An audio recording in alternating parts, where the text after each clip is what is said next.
দেখুন বন্ধুরা, আমরা পুনরায় একটি নতুন ভিডিও নিয়ে আপনাদের কাছে চলে এসেছি। সেটি হলো আমাদের এসএসসি সম্পর্কিত মামলা, এসএসসি সম্পর্কেও কিছু বক্তব্য। এই ভিডিওটি আপনারা শেষ পর্যন্ত দেখুন এবং সমস্ত কিছু আপনাদের কাছে আমরা বিস্তারিত তুলে ধরছি। সুপ্রিম কোর্টে 4,599 জনের তালিকা দিল কমিশন। কাকে টাকা দিয়েছে তারা? এসএসসির মামলায় নয়া মোড়। দেখুন, তাহলে আমরা এখান থেকে বুঝতে পারছি যে টাকা ছাড়া তো চাকরি হয় না। তাহলে সুপ্রিম কোর্টের প্রশ্ন এখন, যে টাকা তো দিয়েছে, সেই টাকাটি তারা কাকে দিয়েছে বা কারা নিয়েছে, কিসে? মানে সুপ্রিম কোর্ট মেনলি বলতে যাচ্ছে যে টাকার বিনিময়ে তারা চাকরিকে বিক্রি করেছে।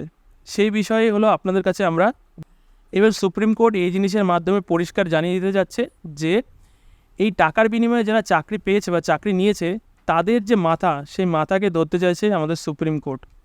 একবার হাইকোর্টের রায়ের চাকরিহারা 25,753 জন, তারপর ফের সুপ্রিম কোর্টের রায়ে ফিরে এলো চাকরি। তবে শুধুমাত্র সাময়িক স্বস্তি মিলেছে। এসএসসি নিয়োগ দুর্নীতি মামলায় সর্বোচ্চ আদালতের নির্দেশের পর স্বস্তি ফিরেছে বড় অংশের শিক্ষক শিক্ষিকা কর্মীদের। আপাতত আগের মতো স্কুলে যেতে পারছেন তারা।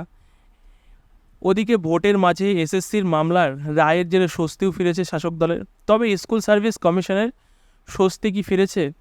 আগামী 16ই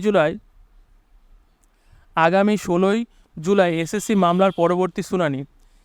সেই দিনই চূড়ান্ত সিদ্ধান্ত নেবে সুপ্রিম কোর্ট। শীর্ষ আদালতের নির্দেশনামায় উল্লেখ করা হয়েছে প্রায় 26,000 জনের মধ্যে থেকে অবৈধ নিয়োগ হয়েছে 4,599 জনের তালিকা আদালতে তুলে দিয়েছে কমিশন। এসএসসি তথ্য অনুসারে এদের চাকরি যদি সত্যিই বেআইনি বলে প্রমাণিত হয়, তাহলে কি ঘটতে চলেছে ভবিষ্যতে? আপাতত যোগ্য অযোগ্য সকলের চাকরি বহাল রেখেছে সুপ্রিম কোর্ট। তার নির্দেশ সাফ জানিয়েছে, বেআইনিভাবে কেউ নিযুক্ত হয়েছে এমন প্রমাণ হলে শুনানি থেকে রায়দান পর্যন্ত যে বেতন তারা পাবেন, সেই বেতনও তাদের ফেরত দিতে হবে। এই মুচলেকাও দেওয়ার নির্দেশ দিয়েছে সুপ্রিম কোর্ট।